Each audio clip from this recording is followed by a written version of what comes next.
When you only have 25 minutes to be productive and it might take you 5 or 10 minutes to get into that state, there is not enough time to actually complete that task. 25-5 rule is not the only increment that you can use to give you the focus and productivity that you are looking to have. In this video, I'll be discussing about what Pomodoro Technique is and how you can adjust it to work for you. Also, let's see how many times I use the word Pomodoro in this video, and I'll add a counter over here. So what Pomodoro is? Pomodoro is a technique that you can use to break down your work time or study time. Pomodoro technique is for people that are easily losing focus, procrastinating, or forgetting to taking breaks. Now, you probably already heard about the 25-5 Pomodoro rule.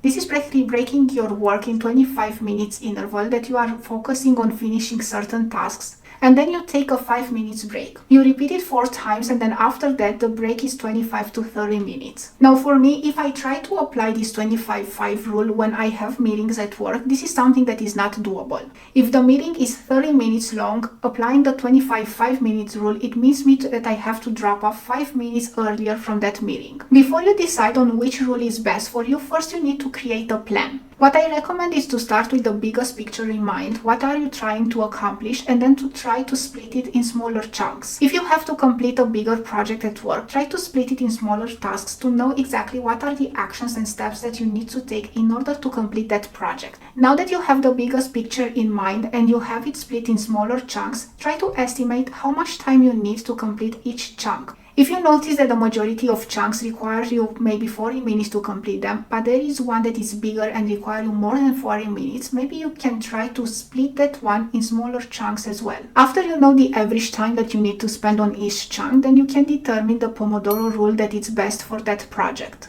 After you have the project split in multiple chunks and then you have an estimation for each chunk, try to take the biggest estimation that you have. So let's say that if you have 5 chunks and each of them take you maybe 35 minutes, but there is one that takes you 40 minutes, then take 40 minutes as the biggest chunk that you have. To create a Pomodoro rule for that project, you can maybe say that you need 45 minutes work time and then maybe you want to take 5 or 10 minutes break time. And that's the rule that you need to apply for that particular project. One thing to keep in mind is that you don't have to apply the same rule for all projects. Try to repeat the same process and see what is the best interval for you for that particular project. Now the next one is to remove distractions. In order for you to fully focus on that period of time is to make sure that you avoid any distractions. Now you know the best what the distractions are around you. Can be your phone, can be notifications when you receive a new email. Try to make sure that you turn off the notifications and you maybe take the phone to another room. This way you create an environment that is distraction free and you can truly focus during that work time period. Now the next one is to create the flow. Before you start the work session, make sure that you raise your mood in order for you to be even more productive.